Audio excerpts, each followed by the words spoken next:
जैसा कि आप सबको विदित है कि उत्तर प्रदेश में राज्य में विधानसभा का कार्यकाल 14 मई 2022 को समाप्त हो रहा है। राज्य में 403 विधानसभा निर्वाचन क्षेत्रों, जिसमें कि 317 जनरल, 84 एससी तथा 2 एसटी असेंबली कंस्टिट्यूएंसी हैं, इनके लिए चुनाव होने हैं।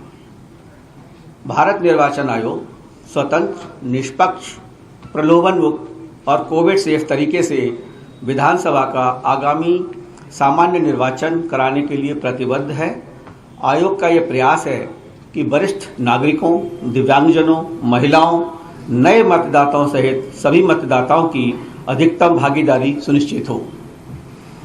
राज्य में पहुंचने के बाद सर्वप्रथम हम सभी लोगों ने पॉलिटिकल पार्टीज के साथ मीटिंग की और इसके अंतर्गत all India Trinamool Congress, Bahujan Samaj party, Bharatiya Janata party, CPI, CPIM, Indian national Congress, nationalist Congress party, राष्ट्रीय लोकदल और समाजवादी पार्टी के प्रतिनिधियों ने आकर आयोग से मुलाकात की और अपने विचारों, समस्याओं और सुझावों से अवगत कराया।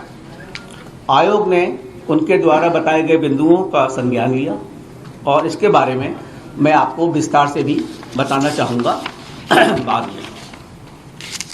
आयोग द्वारा राजनीतिक दलों के साथ बैठक के पश्चात सर्वप्रथम सारे ही जिला मजिस्ट्रेट, डिस्ट्रिक्ट इलेक्शन ऑफिसर्स, सभी एसपीज, डीआईजीज, पुलिस कमिश्नर्स जो 73 जिले के हैं यहाँ पर, सभी के साथ मीटिंग की और उनको आयोग के बारे में, आयोग के मोटो के बारे में समझाया गया और उनसे उनके जिले के बारे में तथा लॉ एंड ऑर्डर के बारे में पूछा गया और विस्तृत जानकारी ली गई। उनको इस बात से पूरी तरह अवगत कराया गया है कि मतदाता जागरूकता, महिलाओं, दिव्यांग, वरिष्ठ मतदाताओं के लिए मतदान केंद्रों की व्यवस्था, सुरक्षा व्यवस्था, कोविड सेफ्टी व्यवस्था तथा जितनी भी अन्य महत्वपूर्ण चीज़ें हैं उनको इसके बारे में पूर्णतः अवगत कराया गया और उनको इसके बारे में उनसे संज्ञान भी लिया गया। इसके उपरांत आयोग ने विभिन्न एनफोर्समेंट एजेंसी के साथ मीटिंग की, जिसमें कि आयकर विभाग है, GST, enforcement directorate, excise department, NCB, banks, nodal officers, इन सभी के साथ विस्तृत चर्चा की, क्योंकि हमारा ये उद्देश्य है कि ये पूरा इलेक्शन इंड्यूसमेंट फ्री और प्रलोभन फ्री हो।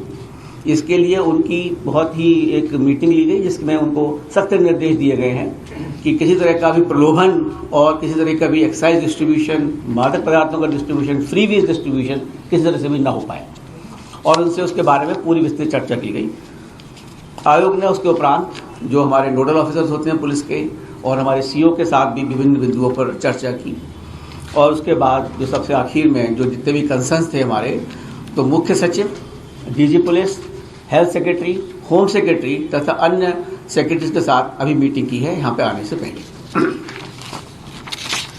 जो राजनीतिक दलों ने जो विभिन्न बिंदु उठाए गए थे उसके बारे में बताना चाहूँगा कि सभी राजनीतिक दलों के प्रतिनिधियों ने ये हम लोगों को बताया कि कोविड प्रोटोकॉल का पालन करते हुए समय पर चुनाव होने चाहिए। तो सबसे प्रथम सभी दलों ने without any difference of opinion सभी ने कहा कि कोविड को ध्यान में रखते हुए समय पर चुनाव कराया जाए। कुछ दलों के प्रतिनिधियों ने दिन के समय बिना कोविड नियमों का पालन किए हुए चुनावी रैलियों के प्रति अपनी चिंता जाहिर की। साथ ही रैलियों की संख्याओं को नियंत्रित करने की भी मांग की। उन्होंने ये भी सुझाव दिया कि घनी आबादी वाले पोलिंग स्टेशंस को खुले स्थानों में किया जाए ताकि कोविड प्रोटोकॉल का पालन करते हुए मतदान संपन्न हो सके। कुछ दलों के प्रतिनिधि ने मांग की कि 80+ सीनियर सिटीजन्स और दिव्यांग वोटर्स जिन्हें घर बैठे पोस्टल बैलेट की सुविधा दी गई है उनकी सूची भी उनको दी जाए। राजनीतिक दलों के प्रतिनिधियों में से एक ने महिला मतदाताओं की सुरक्षा को ध्यान में रखते हुए पुख्ता इंतजाम करने का अनुरोध किया और पोलिंग बूथ पर पर्याप्त महिला कर्मी, पुलिसकर्मियों की व्यवस्था की भी मांग की ताकि आवश्यकता होने पर महिला मतदाताओं की पहचान, सत्यापन और सुरक्षा व्यवस्थित रूप से हो सके। कुछ प्रतिनिधियों ने प्रशासन के कुछ लोगों के पक्षपाती रवैये की, यानी कि जो बायस्ड अप्रोच है, उसके बारे में भी शिकायत की और दलों के प्रतिनिधियों में से एक ने पुलिस द्वारा उनकी रैलियों पर अनुचित प्रतिबंध लगाने का आरोप भी लगाया। उन्होंने ये भी बताया कि उनके प्रत्याशी भी आर्थिक रूप से इतने सक्षम नहीं हैं कि विज्ञापनों का प्रसारण कर सकें। दलों के प्रतिनिधियों में से एक ने समूचे राज्य में CPF की जल्दी से तैनाती का भी अनुरोध किया। अधिकतर राजनीतिक दलों ने प्रचार प्रसार के दौरान धनबल, शराब, मादक पदार्थों और मतदाताओं को फ्री भी दिए जाने पर संभावना जताई तथा इसके माध्यम से चुनाव प्रभावित होने की चिंता भी व्यक्त की। विभिन्न राजनीतिक दलों के प्रतिनिधियों ने हेट स्पीच तथा रैलियों में बेहिसाब इस्तेमाल किए जाने पर चिंता की। राजनीतिक दलों के प्रतिनिधियों में से एक ने पेड न्यूज़ को लेकर भी अपनी चिंता व्यक्त की है। राजनीतिक दलों के प्रतिनिधियों ने जिन मुद्दों पर अपने आयोग के समक्ष रखे हैं उन सभी मुद्दों से आयोग अवगत है। भारत निर्वाचन आयोग मतदान प्रक्रिया को और अधिक सुगम, सहज, सरल और प्रलोभन मुक्त करने के लिए सदैव प्रयासरत है। भारत निर्वाचन आयोग का हमेशा मानना है कि मतदाताओं के बाद राजनीतिक दल चुनाव प्रक्रिया के महत्वपूर्ण स्टेक होल्डर हैं। आयोग ने राजनीतिक दल के प्रतिनिधियों को आश्वासन भी दिया है कि हमारा प्रयास स्वतंत्र, निष्पक्ष, सहभागी, प्रलोभन युक्त और कोविड सेफ चुनाव कराने का है, inclusive and accessible elections, so that हमारा जो मोटो है that no voter should be left behind, that is our basic motto and commission will do each and every possible act for that particular direction. मैं आपको इसके बारे में बताना चाहता हूं कि जो हमारा मतदाता पंजीकरण का जो अभी कार्यक्रम चल रहा है और जो चला है और 5 तारीख को जो ड्राफ्ट रोल प्रकाशित होना है उसमें हमारे अधिकारियों ने उसमें काफ़ी मेहनत की है और क्या क्या उसके परिणाम हुए हैं वो आपके समक्ष रखना चाहूँगा। जो हमारा विशेष संक्षिप्त पुनरीक्षण जिसको हम SSR बोलते हैं, 5 जनवरी 2022 को निर्वाचक नामावली अंतिम रूप से प्रकाशित की जाएगी। राज्य में अभी तक मतदाताओं की कुल संख्या लगभग 15.02 करोड़ से अधिक है। अंतिम प्रकाशन पर मतदाताओं के वास्तविक आंकड़े स्पष्ट होंगे। इसके बाद भी नामांकन दाखिल करने का आखिरी तारीख तक भी मतदाता क्लेम्स ऑब्जेक्शन सबमिट कर सकते हैं। असल में कुछ लोगों को ये भ्रांति है कि जब ये प्रकाशित हो रही है शायद हमारा नाम उसके बाद जिसमें ना लिखा जाए। तो मैं ये भी बताना चाहूँगा आपके ज़रिए सभी लोगों को कि ये प्रकाशित होने के बाद भी लोग देख लें, अगर किसी का नाम उसमें नहीं लिखा गया है या किसी का नाम कटने से भी रह गया है तो उस तरह के सारे क्लेमों को वो जो हमारे नॉमिनेशन की आखिरी दिन होती है उस तक वो अपने क्लेम्स और ऑब्जेक्शन फाइल कर सकते हैं। तो अभी ये नहीं है कि जी खत्म हो गया अब हमारा नाम कैसे जुड़ेगा। तो ये जो चिंता है किसी के भी दिमाग में वो आप ही इसको निकाल सकते हैं, आप ही वहाँ तक हमें पहुँचा सकते हैं। विशेष संक्षिप्त पुनरीक्षण 2022 के दौरान अब तक 52.8 लाख 52.8 लाख नए मतदाताओं को इलेक्टोरल रोल में सम्मिलित किया गया है, जो कि अपने आप में एक रिकॉर्ड है। इसमें लगभग 23.92 लाख पुरुष और 28.86 लाख महिला मतदाता हैं।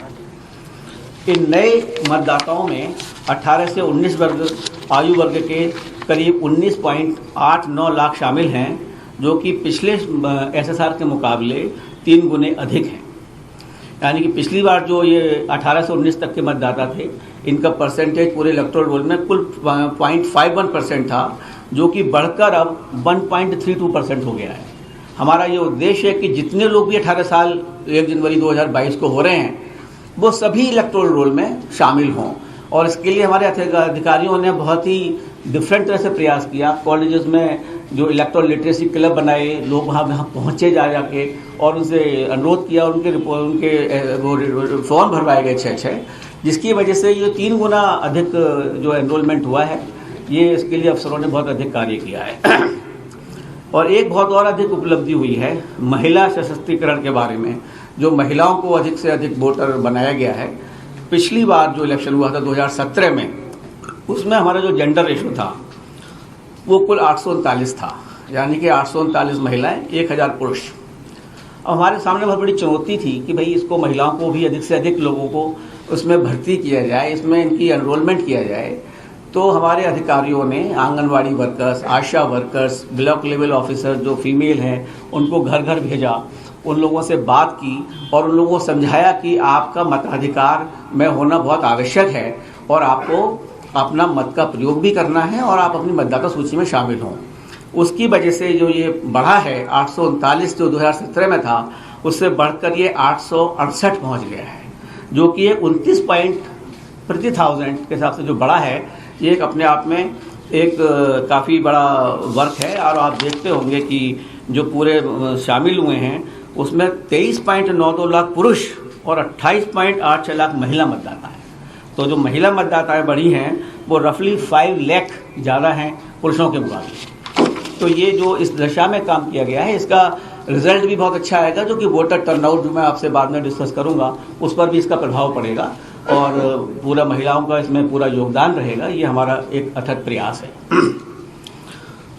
और इसके बाद सभी डीओ को इंस्ट्रक्शन भी दे दिए गए हैं कि मतदाता सूची से जुड़ी शिकायतों का अगर किसी को 5 तारीख के बाद जो भी हमारा प्रकाशित होगा उसमें किसी की शिकायत रह गई है उसके बाद भी उसकी शिकायत को अटेंड करें और उसका तुरंत निस्तारण करें। सारे लोगों से हम लोगों ने जितने भी डिस्ट्रिक्ट मजिस्ट्रेट और डीओस थे सबसे पूछा है कि उन्होंने सभी पॉलिटिकल पार्टीज के साथ मीटिंग की है, उन्होंने अवगत कराया है, हमको विश्वास दिया है कि सारी पॉलिटिकल पार्टी से मीटिंग हुई है, उनके मिनट्स बने हैं और किसी भी पॉलिटिकल पार्टी का कोई भी ऐसी शिकायत नहीं है जिसका कि निस्तारण अभी तक नहीं किया गया है। उसके बावजूद भी आदेश दिए गए हैं उनको कि अगर किसी की भी शिकायत आती है उसका तुरंत निस्तारण करें और उनके साथ मीटिंग करें। मुख्य निर्वाचन अधिकारी ने हम लोगों को ये भी अवगत कराया, क्योंकि हमारा जो प्रयास है दिव्यांगजनों के लिए, सीनियर सिटीजन्स के लिए एक समाज कार्यकृत है और आयोग उसमें चाहेगा कि उनकी भागीदारी पूरी तरीके से हो।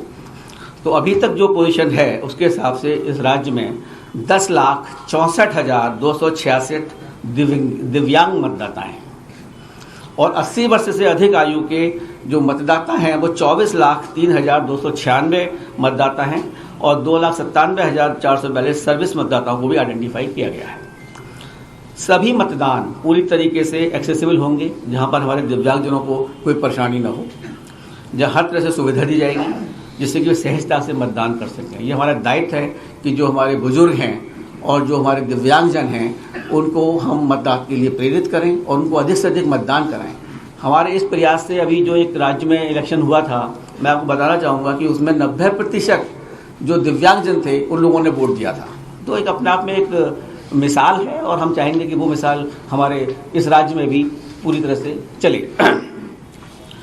और आपको जानकर खुशी होगी कि इस प्रदेश में पहली बार 80 वर्ष से अधिक आयु वर्ग के वरिष्ठ नागरिकों को, दिव्यांग मतदाताओं को और कोविड अफेक्टेड मतदाताओं को आयोग घर द्वारा घर पर ही बैठे हुए पोस्टल बैलेट की ऑप्शनल सुविधा प्रदान करेगा।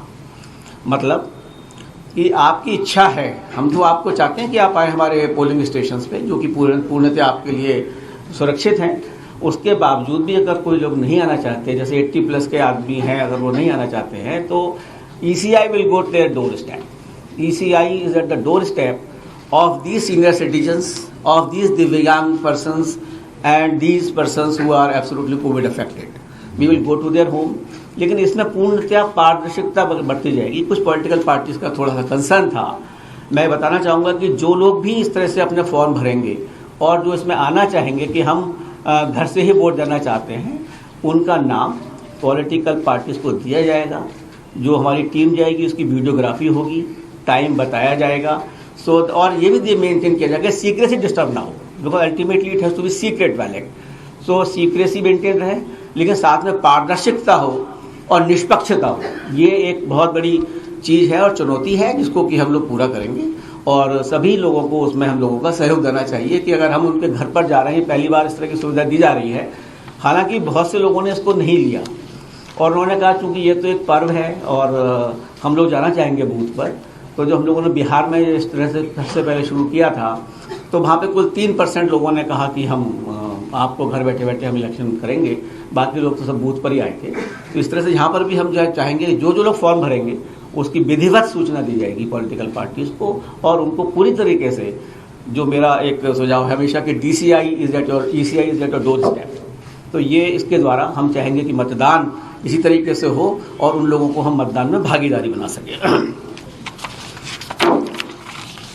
अब मैं आपको मतदान केंद्र और मतदाताओं की सुविधा के बारे में बताना चाहूँगा। कोविड को ध्यान में रखते हुए पहले जो हमारे बूथ थे वो 1500 लोगों के ऊपर एक बूथ बनाया जाता था। हमने इसको घटाकर 1250 कर दिया है और इसलिए ऑन एन एवरेज 860 लोग एक बूथ के ऊपर बनाए गए हैं। इससे हमारी जो पोलिंग बूथ की संख्या है वो 11,000 बढ़ चुकी है ऑलरेडी। तो इसके कंसिक्वेंस में जितना स्टाफ वगैरह लगाना होता है वो भी बढ़ गया है, जिनके लिए ज़्यादा लोग लगाए जाएंगे। तो अब हमारे बूथ जो हो गए हैं वो 1,74,351 मतदान स्थल हैं, और इस तरह के बूथ हमारे जो बढ़ाए गए हैं वो 11,000 हैं। सभी डीओस को हम लोगों ने निर्देश दिए हैं कि जहाँ पर भी पोलिंग स्टेशंस किसी भी लोकेशंस पे अगर 5 पोलिंग बूथ हैं तो वो खुद जाकर उसकी समीक्षा करें, खुद जाकर देखें कि वहाँ पर पूरी तरीके से सब भीड़ को मैनेज करने की व्यवस्था है या नहीं है, एग्जिट और एंट्री पॉइंट प्रॉपर है या नहीं है, बैठने की व्यवस्था प्रॉपर है या नहीं है। तो इस तरह से वो स्वयं खुद जाकर देख लें। कहीं कहीं जहाँ पर हैं 10-10 पोलिंग स्टेशंस भी हैं एक पर्टिकुलर लोकेशंस के, जहाँ बहुत बड़े बड़े ग्राउंड्स हैं, बहुत बड़े बड़े कॉलेजेस हैं, but we have seen these officers will go themselves, verify that proper arrangements are made. और ये हमारा चुनाव आयोग बिल्कुल इसके लिए प्रयासरत है कि सभी पोलिंग बूथ्स पर assured minimum facilities will be provided, meaning thereby that सभी पोलिंग बूथ्स पर पानी की व्यवस्था, शौचालय की व्यवस्था, बैठने की व्यवस्था, बिजली आपके लिए और दिव्यांगजनों के लिए एक जेंटल रैंप की व्यवस्था, हर जगह जो हमारे पोलिंग बूथ होंगे रैंप की व्यवस्था की जाएगी, जिससे कि व्हील चेयर की व्यवस्था की जाएगी और वॉलंटियर्स की व्यवस्था की जाएगी, और उनको पिक एंड ड्रॉप की फैसिलिटी भी फ्री में दी जाएगी। जो भी आना चाहते हैं वो अपनी PWD ऐप है उस पर भरें या वैसे भी हमें सूचित करें, और हमारा कमीशन उसके लिए खुद सारी व्यवस्थाओं की अरेंजमेंट करेगा, और दिव्यांगजन जिससे कि अपना वोट सुचारू रूप से कर सके।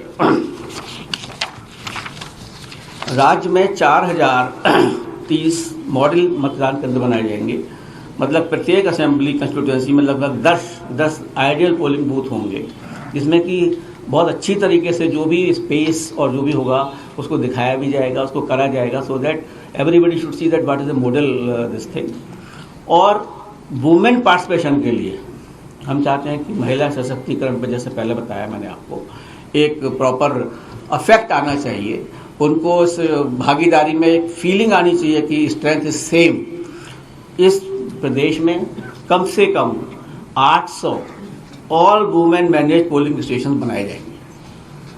403 हमारी कंस्टिट्यूएंसीज हैं, लेकिन हम चाहते हैं कि कम से कम 800 ऐसे पोलिंग स्टेशन होंगे जिसमें पूरे कर्मचारी महिलाएं होंगी और सुरक्षा कर्मचारी भी महिलाएं होंगी। आपने शायद नीचे आने से पहले कुछ स्वीप की जो एक्टिविटीज़ नीचे हो रही थी वो शायद नीचे देखी होंगी आप लोगों ने, कि किस तरह से हम लोगों ने प्रयास किया है लोगों को बताने का कि महिला बूथ किस तरह से बनते हैं और दिव्यांगों को हम किस तरह से इसको मैनेज करेंगे। उस तरह की चीज़ें शायद आप लोगों ने देखी होंगी, और उसको जिन्होंने नहीं देखी हो वो देखें कि हमने नीचे एग्जीबिशन जो लगाई हुई है थोड़ी सी, उसको आप देखें, जिससे कि इसका प्रचार प्रसार आपके माध्यम से मैक्सिमम हो पाएगा। हम सब तक नहीं पहुंच सकते, लेकिन आपके द्वारा हम 15 करोड़ मतदाताओं तक जरूर पहुंच सकते हैं, ये मेरा पूर्ण विश्वास है। कुछ लोगों ने ये शंका व्यक्त की थी जब हम लोगों ने पूछा कि भाई ये पोलिंग परसेंटेज वगैरह क्यों कम है, तो कुछ ने कहा कि शायद कुछ मतदाताओं ने कि हम पे एपिक कार्ड कहीं खो गया है, शायद इसलिए हम वोट डालने नहीं गए।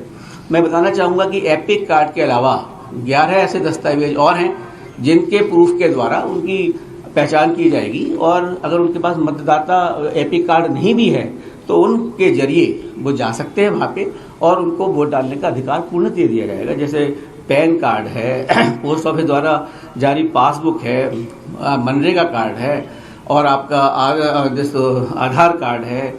इस तरह के कई 11 हमारे दस्तावेज हैं जिनके थ्रू वो जा सकता है, और कोई ये मतलब फील ही ना करे कि मेरा नाम अगर सूची में है और मुझ पर कोई एपिक कार्ड नहीं है तो मतदाता मैं कार्ड अपना उपयोग नहीं कर पाऊंगा, क्योंकि सबसे इम्पोर्टेंट चीज़ है अब वोट डालना। उसके लिए हमारा आयोग जो भी संभव प्रयास होगा उसमें कहीं पीछे नहीं हटेगा, और अगर आपको भी कोई सजेशन देने होंगे तो आप हमें भेजें, और हम चाहेंगे कि हमारे इस प्रदेश का टर्नआउट भी बढ़े, वो भी बहुत आवश्यक है, जिसके बाद मैं आपको बताना चाहूँगा। जैसे कि 2019 के चुनावों से भी हो रहा है, इस बार भी उत्तर प्रदेश में सभी बूथों पर EVM एंड VVPAT सभी बूथों पर लगाई जाएगी, और ऑनरेबल सुप्रीम कोर्ट के आदेशानुसार हर असेंबली कंस्टिट्यूएंसी में कम से कम 5 पोलिंग स्टेशन की VVPAT स्लिप्स को EVM काउंट से मैच किया जाएगा। आयोग ने CO को EVM और VVPAT के बारे में व्यापक जागरूकता और उपयोग में आसानी के लिए फिजिकल तथा डिजिटल पहुंच बढ़ाने के लिए भी कहा है कि सभी लोगों को इसके बारे में बताया जाए। अगर किसी की भ्रांति है उसको दिखाया जाए कि ये ईवीएम है, ये वीवीपैट है, और इसको आप खुद देख सकते हैं कि जो आपने बटन दबाया हुआ है वो आपको दिख रहा है। और आई थिंक देखने से बड़ा प्रमाण कुछ नहीं होता। Seeing is believing. If you can see it you can believe it, even that if you do not believe it you can not believe your eyes. So इस तरह का जो प्रचार है उसको हम वीडियो के जरिए, फिजिकल पहुंच के जरिए, और सभी जो वैन भी हैं उसके थ्रू हम लोगों तक पहुंचाने की कोशिश करेंगे कि सबको इसके बारे में पूर्ण जागरूकता हो। एक और इम्पोर्टेंट स्टेप है, पारदर्शिता के माध्यम में रखते हुए, जितनी नेट कनेक्टिविटी पूरे प्रदेश में पूरी तरह से नहीं है, उसके बावजूद 1,74,351 मतदान स्थलों में से एटलीस्ट 1 लाख मतदान स्थलों पर वेबकास्टिंग की जाएगी, लाइव वेबकास्टिंग पोलिंग बूथ के अंदर, कि सो दैट हम सबको दिखा सकें कि पारदर्शिता पूरी तरीके से है बूथ के अंदर। हम लोग खुद मॉनिटर करेंगे, डीओ मॉनिटर करेंगे, पूरा सिस्टम होगा मॉनिटर करने का, जिससे कि किसी बूथ की पारदर्शिता सभी के सामने उपलब्ध हो और किसी तरह की भी गड़बड़ी किसी भी बूथ में ना होने पाए। अब मैं आपको बताना चाहूँगा वोटर टर्नआउट के बारे में। देखिए, ये उत्तर प्रदेश एक बहुत बड़ा प्रदेश है। ये प्रदेश नहीं, अपने आप में एक बड़ा देश की बराबर एक वो है, जहाँ पे 403 असेंबली कंस्टिट्यूएंसीज हैं। उसके बावजूद यहाँ की जनसंख्या भी बहुत जागरूक है, पॉलिटिकली भी जागरूक है। उसके बावजूद 2017 में जो मतदान का प्रतिशत था वो कुल 61% था, और 61% से लोकसभा का जब इलेक्शन हुआ तो और घटकर 59% रह गया। ये हमारे लिए एक थोड़ा चिंता का विषय है कि इस इतने बड़े प्रदेश में जहाँ पे पॉलिटिकल जागरूकता पूर्णतया है, वहाँ पर पोलिंग परसेंटेज इतना कम क्यों है। तो हमने इस चीज़ के लिए सभी जिला निर्वाचन अधिकारियों को भी आदेश दिए और उससे समीक्षा भी की है हम विभिन्न टाइम पर कि ये क्यों कम है और उसके लिए हम लोगों को क्या करना चाहिए।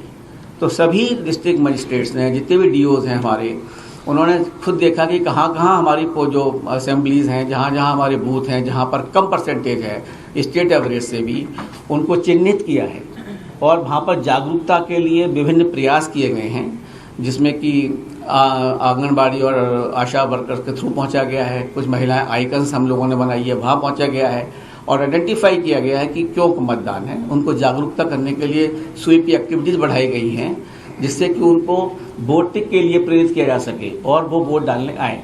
और जैसा मैंने बताया कि ऑलरेडी हमने महिलाओं को और युवाओं को इस बार काफ़ी हद तक इसमें इन्वॉल्व किया है, तो इसलिए हमें उम्मीद है कि उनके भागीदारी के द्वारा जितने अवेयरनेस प्रोग्राम चलाए जाएंगे वो उसमें भागीदारी करेंगे और जो ये परसेंटेज वोटिंग परसेंटेज का है ये बढ़ना चाहिए। और मैं चाहूँगा कि आप लोग भी इस दिशा में प्रयास करें कि मतदाता का जो मताधिकार मिला है उसको हम खाली 61% लोग यूज़ कर रहे हैं। ये एक ऐसा देश था जहाँ पर आज़ादी के फ़ौरन बाद सभी 18 वर्ष से लोगों को ऊपर कोई मतदान प्राप्त हो गया था, सारे एडल्ट लोगों को।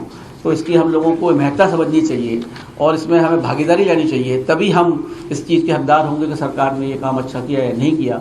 वरना अगर 60% मतदान रहेगा तो ये काफ़ी कम है, जो कि इस स्टेट को बढ़ाना पड़ेगा। और हमारे सारे प्रयास होंगे इसमें, बूथ की अवेयरनेस, पोलिंग की अवेयरनेस, लोगों की अवेयरनेस, पूरी स्वीप एक्टिविटीज़ जो हमारी होंगी वो इसके ऊपर चलेंगी।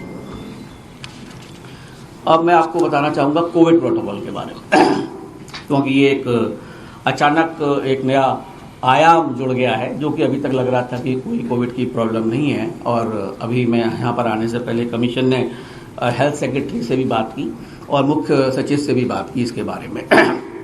तो जो आज बताया गया हम लोगों को कि यहाँ पर 86% लोगों को यूपी में पहली डोज लग चुकी है वैक्सीनेशन की और 49% लोगों को सेकंड डोज भी लग चुकी है, यानी कि रफली 50% लोग यहाँ पर फुल्ली वैक्सीनेटेड हैं। और ये भी हमें आश्वासन दिया गया है कि 15-20 दिन के अंतर्गत सभी एलिजिबल लोगों को और जो यहाँ पर अवेलेबल हैं उनको पहली डोज सबको लग जाएगी। हम लोगों ने आदेश दिए हैं कि इसको फ़ौरन ही कार्यवाही की जाए और वैक्सीनेशन को बढ़ाया जाए, जिससे कि जल्दी से जल्द एटलीस्ट 100% लोग should be absolutely with A first dose and all eligible should be given the second dose also. And जो यहाँ पर मैंने ओमाइक्रोन के केस के बारे में भी समीक्षा की कि पूरे यूपी में कितने केस आए हैं, तो मुझे मालूम पड़ा कि केवल 4 केस अभी तक यहाँ आए हैं। उसमें से 3 लोग तो ठीक होकर वापस भी चले गए हैं, वो लोग बाहर से ही आए थे एंड नोएडा, गाजियाबाद, मेरठ की उसमें थे, एक रायबरेली में था। तो वो लोग 3 तो ठीक भी होकर वापस चले गए, वो निगेटिव हो चुके हैं। एक शायद अभी कल परसों में कोई आया है, उसको ये लोग देख रहे हैं। तो ऐसा यहाँ प्रदेश के अंदर माइक्रोन का कोई ओमाइक्रोन का ज़्यादा इफेक्ट अभी तक नहीं है। उसके बावजूद भी इन लोगों को हम लोगों ने पूरी तरीके से ये बता दिया गया है कि कोविड को देखते हुए, और हमने इसके बारे में यूनियन हेल्थ सेक्रेटरी से भी चर्चा की थी यहाँ पर आने से पहले। We had already met the health secretary of Union of India, और उनसे भी इसके बारे में पूरी चर्चा करी थी कि covid vaccination in 5 poll bound state में बढ़ाना ही पड़ेगा और it has to be expedited. Simultaneously we have also directed them that all polling officials who will be on the duty will be absolutely fully vaccinated। 100% vaccination वही लोग होंगे जो duty पर लगाए जाएंगे, और जो हमारे पोलिंग ऑफिशियल्स हैं उनको फ्रंट लाइन वर्कर का दर्जा दिया जाएगा, और उसके लिए आदेश जारी हो चुके हैं। और जो भी एलिजिबल होंगे उनको बूस्टर डोज का भी प्रावधान किया गया है, और वो उनको प्रायोरिटी पर दी जाएगी। कोविड की दृष्टिगत भी जो सभी चीज़ें आवश्यक हैं वो हर पोलिंग बूथ पर होंगी। हमारा हर polling booth covid compliant behaviour के साथ वर्क करेगा। सभी डीओस को निर्देश दिए गए हैं, और उन लोगों ने सामग्री जितनी भी है, जैसे थर्मल स्कैनर हैं, मास्क हैं, सैनिटाइजर्स हैं, they have already been under the process of procurement, and each and every voter who comes to the polling station will be provided these facilities also. And इन लोगों के social distancing का भी पूरा ध्यान रखा जाएगा। इसीलिए सारे डीओस को कहा गया है कि खुद जाकर देख कर आएँ। इसीलिए पोलिंग स्टेशंस का जो नंबर है वो बढ़ाया गया है और लोगों को जो है कम किया गया है। और इसके अंतर्गत ही मैं एक चीज़ और कहना चाहूँगा जो मैं आपके थ्रू बताना भी चाहता हूँ। अभी तक कमीशन ने ये डिसीजन लिया है कि पोलिंग टाइम का भी 1 घंटे बढ़ाया जाएगा। जो अभी तक यहाँ पर 8 से 5 तक था, उसको 1 घंटा बढ़ा दिया जाएगा, जिससे कि सोशल डिस्टेंसिंग अगर हम मेंटेन करते हैं और थोड़ा ज़्यादा टाइम लगता है तो उसको भी उसमें संज्ञान में लिया जाएगा, और ये 1 घंटे का टाइम अक्रॉस द स्टेट बढ़ा दिया जाएगा, एक्सेप्ट जहाँ LWE अफेक्टेड एरियाज हैं उसको ध्यान में रखते हुए बाकी पूरे स्टेट में 1 घंटे का टाइम सबको बढ़ा दिया जाएगा। और राज्य, जिला और विधानसभा के स्तर पर भी हेल्थ नोडल ऑफिसरों को भी नामांकित कर दिया गया है। सारे हेल्थ नोडल ऑफिसर्स को नामांकित किया गया है। They will be responsible for the district at every booth level. Also there will be nodal officer of health who will ensure that all polling booths are fully sensitized, और उनका जो पूरा sanitisation है वो भी प्रॉपर है। जो mask वगैरह होंगे उनका जो वेस्ट डिस्पोजल है उसको प्रॉपर तरह से किया जाएगा, जिससे कि किसी तरह की भी शंका किसी के दिमाग में ना हो, और प्रॉपर कम्युनिकेशन भी किया जाएगा कि हमारे बूथ जो है वो प्रॉपरली मैनेज्ड हैं, सैनिटाइज्ड हैं, आप अपना वोट इसमें आकर कर सकते हैं। कानून और व्यवस्था प्रबंधन के लिए डीजी पुलिस और होम सेक्रेटरी से डिटेल्ड वार्ता हुई है, और सारे एसपीज, डीआईजीज एंड पुलिस कमिश्नर से इसके बारे में पूरी चर्चा हुई है कल की मीटिंग में। एंड उनको जो भी कंसर्न्स थे पॉलिटिकल पार्टीज के कि भाई you can not be biased, that message has gone very deep to the persons. They will have to be with a uniform pattern of behavior to all parties. They cannot be biased for as far as the elections are concerned, so that every political party will have to be given a level playing field. Nobody can favor the one party at the cost of any other party. और इसके अंतर्गत जो हमारे commission के आदेश होते हैं कि जो भी अधिकारी 3 साल से ऊपर किसी भी इलेक्शन प्रोसेस में जो लोग लगे हुए हैं और वो 3 साल से अधिक किसी जगह पोस्टेड हैं, उनका ट्रांसफ़र किया जाएगा, और उस तरह का सर्टिफिकेट चीफ सेक्रेटरी और डीजी पुलिस दोनों आयोग को 31 तारीख के दिसंबर के बाद भेजेंगे।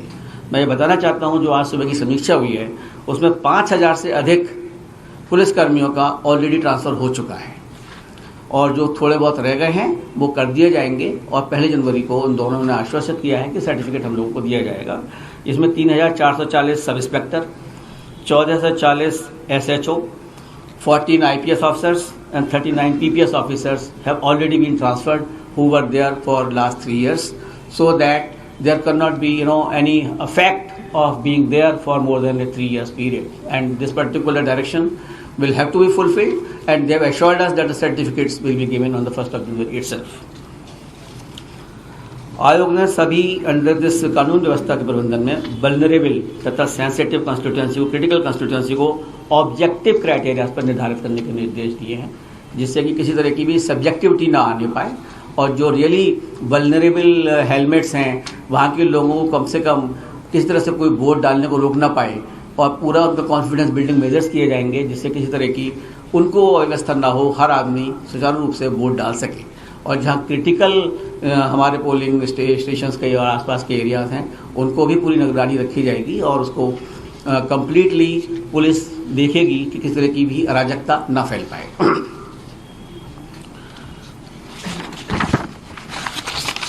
सभी सीमा चौकियों पर 24 घंटे सीसीटीवी निगरानी कैमरों से रखा जाएगा। अनैतिक गतिविधियों को रोकने के लिए मजबूत सीमा जांच के लिए विस्तृत योजना तैयार की जाएगी। निर्देश दिया है कि राज्य पुलिस की सीमावर्ती राज्यों के समकक्षों के साथ नियमित बैठक की जाए और सीजस की वीकली रिपोर्ट समीक्षा करें। सभी जो हमारे राज्य से लगे हुए राज्य हैं और इंटरनेशनल बॉर्डर्स हैं, सभी को ये निर्देश दिए गए हैं कि जो दूसरे राज्यों के समकक्ष अधिकारी हैं up to the chief secretary level, they will have a meeting and they will ensure that those persons cannot infiltrate through the borders of the other states to create any nuisance into the poll processes of this particular state. मैं आपको एक app के बारे में बताना चाहूँगा जिसमें कि देखिए कोई भी प्रक्रिया हो, अगर जन भागीदारी नहीं है तो वो कोई भी चीज़ सफल नहीं हो सकती। और उसके लिए आयोग ने एक सी विजिल ऐप का वो किया है, उपयोग किया है, जिसमें कि सी विजिल मैं चाहूँगा कि सभी लोग इसको डाउनलोड करें और जन भागीदारी से इसको यूज़ करें। उसमें क्या है कि अगर कहीं पर भी कोई एमसीसी का वायलेशन हो रहा है या कोई अनैतिक चीज़ हो रही है या कोई डिस्ट्रीब्यूशन ऑफ मनी और लिकर हो रहा है, किसी तरह से भी अगर कोई उसका फ़ोटो या इन्फॉर्मेशन उसको खाली अपलोड करना है, उसमें फ़ोटो खींचना है या इन्फॉर्मेशन लिखनी है और अपलोड करके भेज देना है। नाम लिखना चाहे उसकी इच्छा, नाम ना लिखना चाहे उसकी इच्छा। Within 100 minutes, our team will reach over there. That will inquire what is happening as suitable action will be taken. कुछ स्टेट ने इसको बहुत अच्छी तरह से यूज़ किया तो जिससे कि एमसीसी का वायलेशंस या कोई इस तरह की प्रलोभन युक्त चीज़ें जो भी कुछ हुई उसको फ़ौरन हम लोगों की टीम पहुंची और उसको फ़ौरन कार्यान्वित किया गया। तो इस स्टेट ने भी मैं चाहूँगा, केरला ने इसको यूज़ किया बहुत अच्छी तरीके से और फ़ौरन इसमें एक्शन लिया गया। तो बाकी लोग भी सचेत हो जाते हैं कि भाई हमें कोई देख रहा है और जन भागीदारी है, मतलब common man will download it, take a photograph and will send it. It makes a lot of difference and I would like that youngsters who are very good in app unlike me, they can definitely use it faster and they can help the Election Commission of India to make it more vigilant. Until unless you are vigilant, I think we are not fit persons for that. So society will have to be vigilant. The persons will have to be vigilant. Everything cannot be left to the officers and commission. तो मैं चाहूँगा कि जन भागीदारी इसमें पूर्णतया हो इस स्कीम में, तभी हम इसको बिल्कुल निष्पक्षता से इलेक्शंस को करा पाएंगे। निर्वाचन व्यय के निगरानी के संबंध में जितने भी एनफोर्समेंट एजेंसीज थी, हमने उन सबसे आपको बात जो मैंने बताया वो हमने की है। इनकम टैक्स डिपार्टमेंट ने क्यूआरटी टीम का आयोजन किया है। इनकम टैक्स डिपार्टमेंट ने जो भी एक्सपेंडिचर सेंसिटिव कंस्टिट्यूएंसीज हैं उनको चिन्हित किया है और उनको निर्देश दिए गए कि जहाँ पर भी ब्लैक कैश मनी कहीं पर भी अगर उसका वितरित होता है उसको तुरंत उस पर कार्रवाई करें और इसके ऊपर एक्शन लें। सिमिलरली एक्साइज डिपार्टमेंट को क्या कहा गया है, excise commissioner including the ADG excise and the police department, कि किसी तरह का भी जो ये लिकर का डिस्ट्रीब्यूशन है ड्यूरिंग इलेक्शंस वो ना हो पाए और अधिक से अधिक उसमें कार्यशीलता बढ़ती जाए, एफिशिएंसी बढ़ाई जाए, सो दैट इस तरह का कोई भी हमें परिणाम ना दिखाई देने को पड़े कि इंड्यूसमेंट के नाम पे शराब बांटी जा रही है। और अगर ऐसी हो रहा है तो हमें सी विजिल पे इंटीमेट भी करें। सब लोग जागरूक होंगे। सी विजिल जब तक यूज़ नहीं होगा ना, ये अधिकारी भी जागरूक नहीं होते। जैसे ये शुरू होगी कहानी कि सी विजिल पे इन्फॉर्मेशन आ रही है, everybody will be absolutely aware that what is to be done. इसी तरीके से ड्रग्स के लिए नारकोटिक्स कंट्रोल ब्यूरो को कहा गया है कि उसको ढंग से व्यवस्थित करें और इंश्योर करें कि चाहे वो बॉर्डर की सीमा से हो चाहे स्टेट की सीमा से हो, वो यहाँ ना आ पाए। क्योंकि देखिए उत्तर प्रदेश और उत्तराखंड दोनों में ही चुनाव होंगे जब भी होंगे, तो मैं चाहूँगा कि उस तरह की चीज़ें जो हैं दोनों स्टेटों में अफेक्ट करती हैं, हमने दोनों से स्टेट से इस तरह की समीक्षा की है और बैंक को आदेश भी दिए हैं कि इसको टोटली ड्राई किया जाए। सिमिलरली फ्री बीज डिस्ट्रीब्यूशन के लिए भी हम लोगों ने कहा है CGT and commercial tax department को कि इस तरह की चीज़ें ना हो पाएँ और इनका डिस्ट्रीब्यूशन पूरी तरह से रोका जाए। फ्रीवीज का डिस्ट्रीब्यूशन 100% रोकना पड़ेगा और जहाँ जहाँ भी इस तरह के गोडाउन में उसकी वो हो रही है उसकी निगरानी भी की जा रही है। कृपया ये अलार्म बंद कर लें जिसका। आयोग ने ये भी कहा है कि कोई भी एनफोर्समेंट एजेंसी एक सीरो में काम ना करे, मतलब अपने वातावरण में काम ना करे। सारी एजेंसियाँ कोऑर्डिनेटेड एफर्ट्स करें कि अगर एक इनकम टैक्स ने पकड़ा है और वो ड्रग से संबंधित है तो एनसीबी भी कार्य करे, दारू से संबंधित है तो एक्साइज डिपार्टमेंट भी काम करे। सभी एनफोर्समेंट एजेंसियों को साथ में काम करना होगा। जितनी अनमैन्ड हेलीपैड्स हैं, ये एयर स्ट्रिप्स हैं, उनके लिए भी निगरानी की पूर्ण व्यवस्था की गई है, जिससे कि कोई अनचार्टर फ्लाइट इस तरह से ना आ पाए जो कि किसी तरह से भी इलेक्शन को विशिएट करे।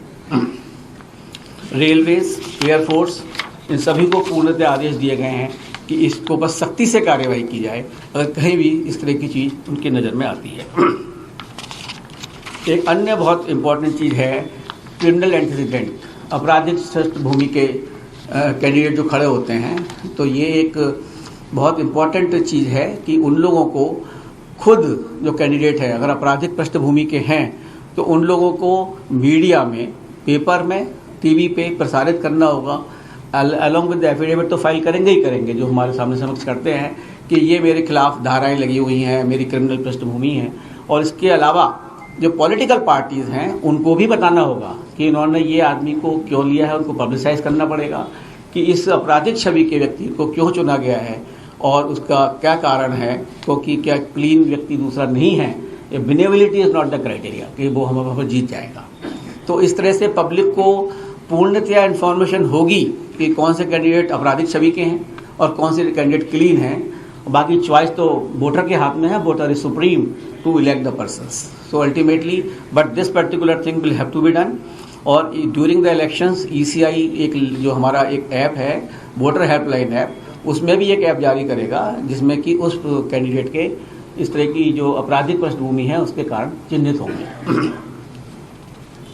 And model code of conduct तो जब भी इलेक्शन अनाउंस होंगे तब लगेगा और उसमें सभी पॉलिटिकल पार्टी से आग्रह किया जाता है आपके थ्रू कि वे मॉडल ऑफ कंडक्ट का प्रोविजंस का पूर्णतया पालन करें उस पीरियड के अंतर्गत, और साथ में मर्यादाओं को अपने ध्यान में रखें, मर्यादाओं को ना तोड़ें।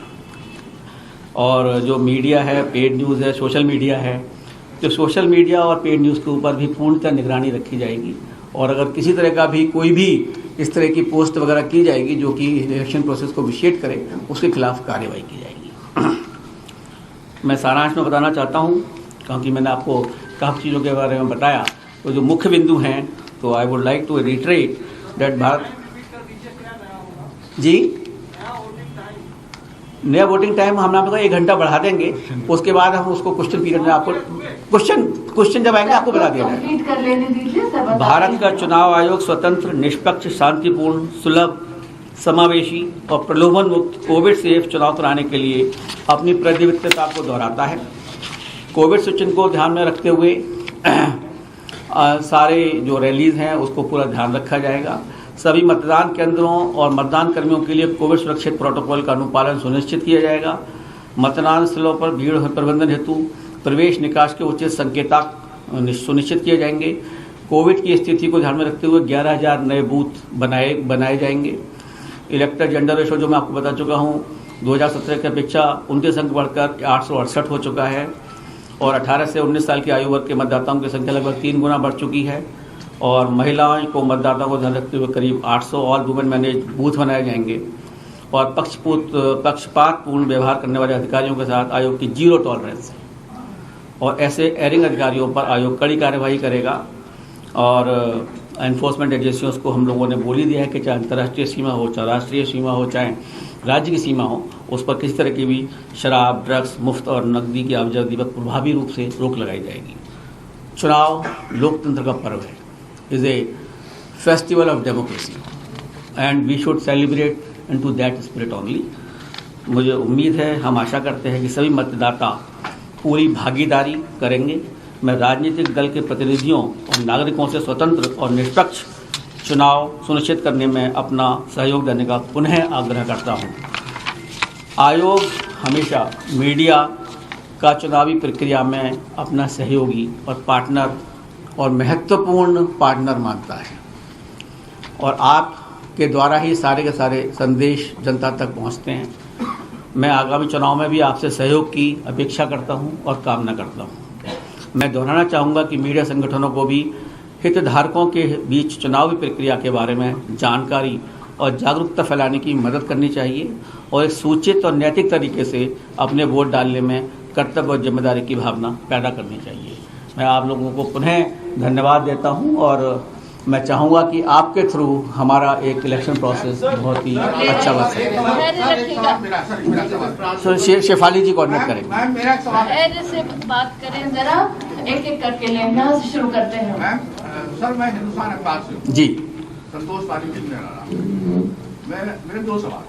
एक सवाल पूछिए और लोगों को मौका मिलना चाहिए। एक उसी से जुड़ा हुआ सवाल। एक सवाल ये है कि क्या आयोग के संज्ञान में ये आया है कि प्रदेश के सभी थानों पर थाना प्रभारी या थाना इंचार्ज या एसआई जो अल्पसंख्यक वर्ग के हैं उन्हें हटाने के आदेश हो गए हैं? दूसरा, नौकरशाही पर यह आरोप लग रहा है कुछ खास अफसरों पर कि वो एक सत्तारूढ़ दल का खास तौर पर ध्यान रख रहे हैं और उनके लिए ही काम कर रहे हैं। देखिए, मैंने दोनों का जवाब शायद अपनी भाषण में दिया है आपको कि जो आदेश दिए गए हैं वो खाली ये दिए गए हैं कि जो भी 3 साल से ज़्यादा कार्यरत है, जो भी किसी इलेक्शन प्रोसेस में इन्वॉल्व हैं, उनका ट्रांसफ़र किया जाएगा। इसमें कोई अल्पसंख्यक या कोई इस तरह की कोई चीज़ नहीं है और उसके अंतर्गत 5000 लोगों का ट्रांसफ़र हो चुका है लगभग, जो मैंने आपको आंकड़े दिए थे, लेकिन उनका ही हुआ है जो 3 साल से लगातार एक कार्यरत एक पोस्ट पर हैं। इस तरह का और निष्पक्ष एक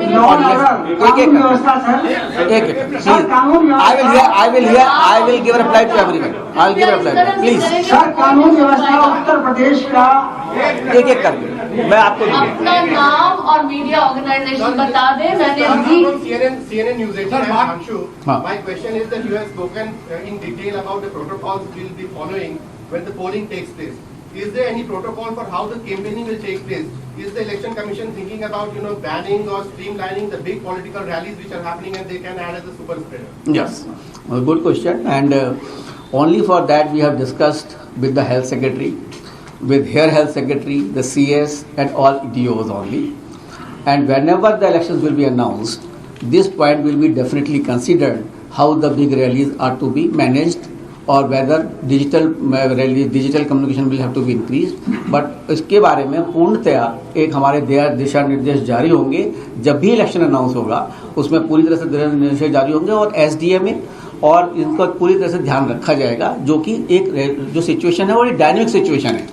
आज 3 है, कल 4 है, कहीं खत्म है, कहीं नहीं है, उसको पूर्ण ध्यान रख के ही हम दिशा निर्देश जारी करेंगे। सर, चुनाव में कानून व्यवस्था सबसे बड़ा इश्यू होती है सर, और उत्तर प्रदेश की कानून व्यवस्था पर ये जो फीडबैक है वो बहुत अप्रिशिएट किया जाता है, राज्य में नहीं बल्कि राज्य के बाहर के राज्यों में भी।